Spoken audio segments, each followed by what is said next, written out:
উদয়পুরের কুখ্যাত বাইক চোর রাজীব দাসকে অবশেষে গ্রেপ্তার করতে সক্ষম হয়েছে রাধা কিশোরপুর থানা। রবিবার রাত 10টা নাগাদ ত্রিপুরা সুন্দরী মহকুমা হাসপাতালের সন্নিকট থেকে গোপন খবরের মাধ্যমে রাধা কিশোরপুর থানার পুলিশ তাকে গ্রেফতার করে। পুলিশ সাংবাদিকদের জানায়, বাইক চোর রাজীব দাস রবিবার সকাল 11টা নাগাদ আগরতলা থেকে রূপক সাহা নামে এক ব্যক্তির বাইক চুরি করে নিয়ে আসে উদয়পুরে, যার বাইক নম্বর TR01L8536।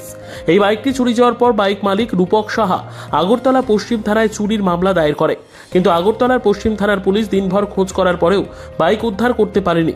কিন্তু প্রশ্ন উঠছে, আগরতলা থেকে 4টি থানা পার হয়ে উদয়পুরে কিভাবে প্রবেশ করলো বাইক চোর রাজীব দাস? কোথাও কি কর্তব্যে গাফিলতি ছিল পুলিশের? তার কারণ পুলিশের সূত্রে জানা যায় তার কাছে হেলমেট ছিল না। তাহলে কিভাবে সে এতগুলি থানা পার হয়ে উদয়পুরে প্রবেশ করলো? পুলিশ জানিয়েছে, তাকে জিজ্ঞাসাবাদ করার পর সঠিক কোনো বাইকের কাগজপত্র দেখাতে পারেনি।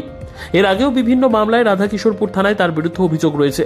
পুলিশ এই কুখ্যাত চোরকে গ্রেপ্তার করে রাধা কিশোরপুর থানায় বর্তমানে আটক করে রেখেছে। সোমবার দুপুরে তাকে আদালতে প্রেরণ করা হবে।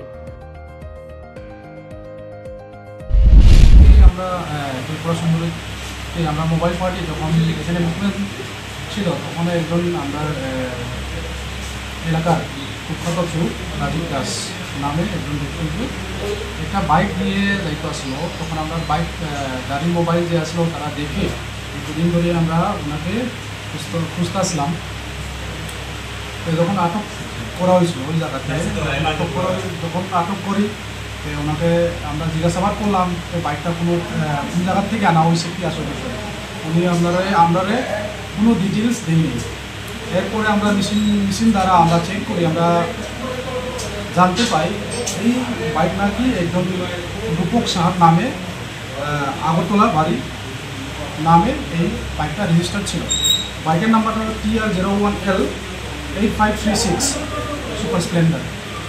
আমরা যখন খবর নেই আগরতলা OSPS থেকে, আমরা যখন খবর নেই আমরা জানতে পাই যে এই বাইকটা নাকি আজকে 11টা সাড়ে 11টার দিকে ওনার বাড়ির সামনে থেকে চুরি করে নিয়ে গেছে। এরপরে আমরা রাজীব দাসকে অ্যারেস্ট করে ওনাকে নিয়ে আসি। স্যার, রাজীব দাসের বিরুদ্ধে পূর্বে তো স্যার আর কি থানায় বহু বাইক চুরি কাণ্ডের মামলা রয়েছে। হ্যাঁ, মামলা রয়েছে, এখনো ইনভেস্টিগেশন প্রোগ্রেসও আছে। আর আগেও অনেকে কেসে জড়িত রয়েছে ছিল। তো স্যার এখন কি রাজীব দাস কি আপনারা আরকিব থানাতে রাখা হবে না আপনারা OSPS দিয়ে দেবেন? স্যার, OSPS আমরা শুনতে পাই যে একটা কেস রেজিস্টার হয়েছিল, যেহেতু এখানে একটা বাইক ওনার কাছ থেকে আগরতলা স্থিত একটা বাইক কেসের একটা বাইক আটক করা হয়েছিল ওনার সাথে। আমরা আগরতলা OSPS দিয়ে দেবেন না? এটা স্যার কোন জায়গা থেকে স্যার আজকে অ্যারেস্ট করছেন বাইক সহকারে? স্যার, আমরা অ্যারেস্ট করছি ত্রিপুরের সুন্দরী হসপিটালের কাছাকাছি। স্যার কটা নাগাদ? স্যার অনুমানিক 11টা সাড়ে 11টা। নিজস্ব প্রতিনিধির রিপোর্ট, দুরন্ত টিভি।